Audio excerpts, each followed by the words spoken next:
हमारे YouTube channel वास्तविक कहानियाँ में, जिसके माध्यम से आज हम जो कहानी सुनाने जा रहे हैं उसका नाम है संतोष का धन। पंडित श्री रामनाथ शहर के बाहर अपनी पत्नी के साथ रहते थे। एक जब वो अपने विद्यार्थियों को पढ़ाने के लिए जा रहे थे तो उनकी पत्नी ने उनसे सवाल किया कि आज घर में खाना कैसे बनेगा, क्योंकि घर में केवल मात्र एक मुट्ठी चावल भर ही है। पंडित जी ने पत्नी की और एक नजर से देखा, फिर बिना किसी जवाब के वो घर से चल दिए। शाम को वो जब वापस लौट कर आए तो भोजन के समय थाली में कुछ उबले हुई चावल और पत्तियां देखी। यह देखकर उन्होंने अपनी पत्नी से कहा, भद्रे, ये स्वादिष्ट शाक जो है वो किस चीज से बना है?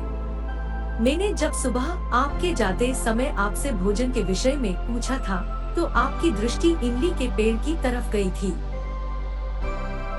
मैंने उसी के पत्तों से यह शाक बनाया है।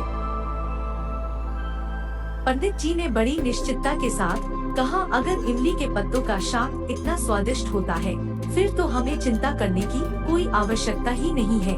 अब तो हमें भोजन की कोई चिंता ही नहीं रही।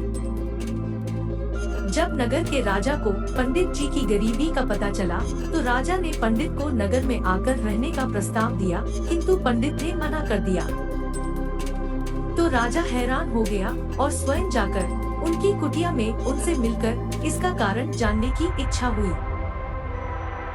राजा उनकी कुटिया में गया तो राजा ने काफी देर इधर उधर की बातें की, लेकिन वो असमंजस में था कि अपनी बात किस तरह से पूछे। लेकिन फिर उसने हिम्मत कर पंडित जी से पूछ ही लिया कि आपको किसी चीज का कोई अभाव तो नहीं है न?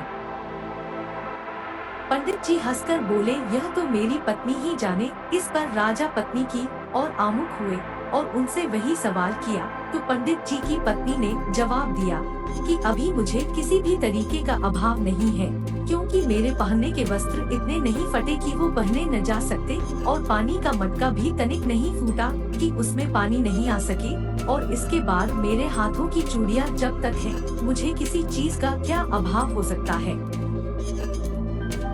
और फिर सीमित साधनों में भी संतोष की अनुभूति हो तो जीवन आनंदमय हो जाता है। आशा करते हैं कि आपको यह कहानी पसंद आई होगी। दोस्तों, ऐसी ही मजेदार कहानियों के लिए हमारे YouTube चैनल को सब्सक्राइब करना ना भूलें।